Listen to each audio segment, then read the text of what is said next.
Vijay sir CM ஆனதும் போகட்டும், கருத்து சொல்றேங்கிற பேர்ல நிறைய பேர் கடுப்புல பேசிட்டு தெரியுறாங்க. அப்படிப்பட்ட குடிமகன்களுக்காகத்தான் இந்த வீடியோ. இவ்வளவு நாள் திரையில பார்த்த ஒரு மனுஷன் இன்னைக்கு ஒரு வெற்றியா கண்டிருக்காரு. அதோட இனிமே அவரை ஸ்கிரீன்ல நாம பார்க்க போறது கிடையாது.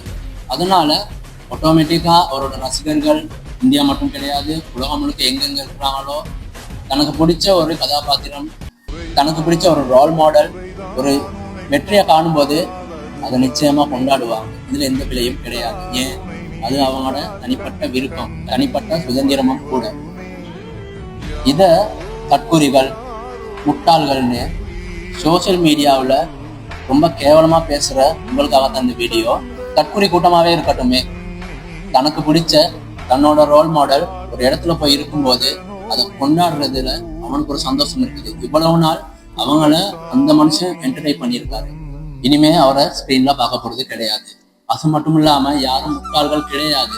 வெளிநாட்டுல இருக்கிற ஒரு மனுஷனை இன்னொரு நாட்டை சேர்ந்தவர் ஆள மாட்டாருங்கிறது எல்லா மக்களுக்கும் தெரியும்.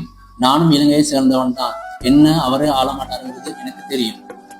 ஸோ உதாரணமா அந்த மனுஷனை ஃபாலோ அப் பண்றதுல என்ன பிரச்சனை இருக்கு?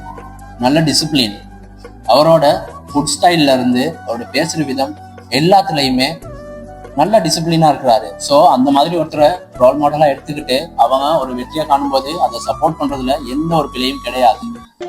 ஒரு தமிழனா எல்லோருக்கும் தெரியும் அவரு இவ்வளவு நாள் எவ்வளவு ஸ்ட்ரகிள்ஸை சந்திச்சாரு, இன்னைக்கு எப்படி அந்த இடத்துக்கு ஜெயிச்சு வந்தாருன்னு.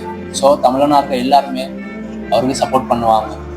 தற்குறிங்கிற வார்த்தைக்கு அர்த்தம் தெரியாத ஒரு சிலருக்கு தான் வீடியோ ரீச் ஆகணும், வீடியோவில் நிறைய வியூஸ் கிடைக்கணும், வீடியோவுக்கு நிறைய லைக் கிடைக்கணும், ஒரு ஃபேனையோ ஒரு ரோல் மாடலாக எடுத்து ஒருத்தர் ரோல் மாடலாக எடுத்து வாழ்ந்துட்டு இருக்க ஒரு சாதாரண மனுஷனையோ முட்டாள்னு சொல்வது ரொம்ப பிழை, அவன் தற்குறின்னு சொல்றதும் ரொம்ப பிழை. இந்த வார்த்தைக்கு அர்த்தம் என்னன்னு முதல்ல தெரிஞ்சுட்டு இந்த சோசியல் மீடியாவில் உங்களோட கடுப்பான கருத்துக்களை போடுங்க.